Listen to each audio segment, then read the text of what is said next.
ఓవైపు సంక్రాంతికి మన శంకర వరప్రసాద్ను రిలీజ్ చేస్తూ మరోవైపు గతంలో సంక్రాంతికి రిలీజ్ చేసిన సినిమా డైరెక్టర్తో చిరు కొత్త చిత్రం చేసేందుకు సన్నాహాలు చేసుకుంటున్నారు.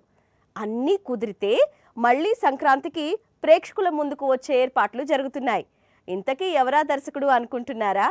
అయితే ఈ స్టోరీ చూడండి. సరిగ్గా 2 ఏళ్ల క్రితం సరిగ్గా ఇదే సంక్రాంతి సమయం. అప్పుడు కూడా చిరు బాక్సాఫీస్ ముందుకు వచ్చాడు. బాబీ డైరెక్ట్ చేసిన వాల్తేరు వీరయ్య మూవీ పండక్కి వచ్చి బాక్సాఫీస్ ను పీస్ చేసింది. అప్పుడు కూడా చిరు మాస్ రాజా రవితేజతో మల్టీ స్టారర్ చేసి సర్ప్రైజ్ చేశాడు. కెరీర్ లోనే బిగ్ హిట్ అందుకున్నాడు. ఇప్పుడు ఫ్లాష్ బ్యాక్ లోకి ఎందుకంటే చిరు మరోసారి బాబీతో మూవీ చేసేందుకు రెడీ అవుతున్న సంగతి తెలిసిందే. ఈసారి కూడా వాల్తేరు వీరయ్యను మించిన మూవీతో వీరిద్దరూ రాబోతున్నారు.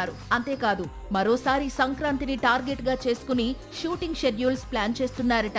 ఫిబ్రవరిలో మూవీని ప్రారంభిస్తారట. మార్చి నుంచి చిరు రెగ్యులర్ షూటింగ్ స్టార్ట్ చేస్తాడట. వాల్తేరు వీరయ్య దారిలో చిరు బాబీ మరోసారి మల్టీ స్టారర్ స్టోరీకి జిందాబాద్ కొట్టారని సమాచారం. ఈసారి బాబీ మెగా మూవీలో మాలీవుడ్ మెగాస్టార్ మోహన్ లాల్ కు కీలక పాత్ర ఆఫర్ చేసినట్లు ప్రచారం సాగుతోంది. త్వరలోనే ఇందుకు సంబంధించిన అఫీషియల్ అనౌన్స్మెంట్ రానుంది. ప్రస్తుతం చిరు ఫోకస్ మొత్తం సంక్రాంతికి రిలీజ్ అవుతున్న మన శంకర వరప్రసాద్ గారు పైనే ఉంది. వెంకీతో కలిసి బ్లాక్ బస్టర్ కొట్టాలనే కాన్సంట్రేషన్ లో ఉన్నాడు చిరు.